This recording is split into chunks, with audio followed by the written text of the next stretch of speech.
Hi, my name is Kazi Shamima Afrin. I'm a third-year internal medicine resident of Berkshire Medical Center in Pittsfield, Massachusetts. I present a case of AA amyloidosis associated with jugular paraganglioma. So the primary cause of AA amyloidosis are chronic inflammatory or infectious condition. Rarely benign tumors are reported to be associated with AA amyloidosis. We present a case of a patient who developed AA amyloidosis associated with jugular paraganglioma. This is a female patient in her early 70s with history of primary hyperparathyroidism, bilateral carotid body tumor. Right-sided tumor was resected 15 years ago. Presented with complaints of weakness, fatigue, and weight loss. Review of systems was significant for weight loss, about 10 pounds over 1 year, bilateral lower extremity edema.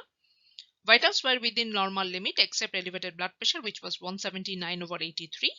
Exam was significant for bilateral 3 plus lower extremity edema, and stool work was positive in the emergency department. Her significant lab values, low lab values were hemoglobin, which was 6.4, MCV, albumin. Elevated lab values were serum creatinine, which was 1.93. Her baseline is 0.8 to 0.9. BUN, uric acid. In her UA, her urine protein was 3 plus. Urine microalbumin creatinine ratio was 7,193. And elevated protein creatinine ratio, which was 11.9. Elevated inflammatory markers were CRP, ANA titer of 320, and C4. Normal inflammatory markers were C3, kappa lambda ratio, P-ANCA, C-ANCA, anti-DNA, rheumatoid factor, proteinase, serum immunofixation, anti-Rho, La, Smith antibody. CT abdomen pelvis without contrast was unremarkable. We did an upper GI endoscopy which showed circumferential ulceration in the antrum. Colonoscopy showed multiple acute appearing hemorrhagic erosions within edematous but non-ischemic mucosa in the colon. And colon biopsy was positive for wisps of amyloid in the lamina propria.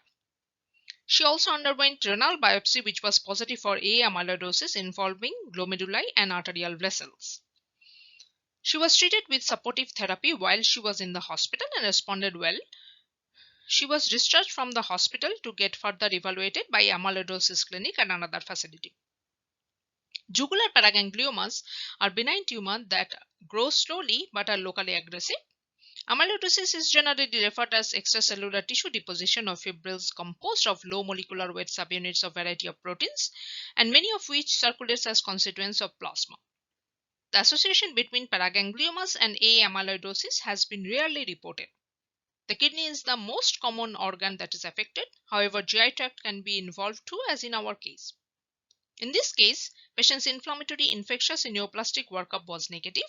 Therefore, we believe that the AA amyloidosis was induced by pro-inflammatory cytokines secreted by paraganglioma.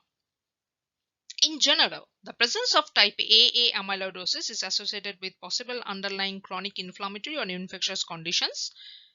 In this reported case, we illustrate that benign tumors should be considered as a possible cause of secondary amyloidosis, and pro-inflammatory cytokines secreted by paraganglioma can induce AA amyloidosis.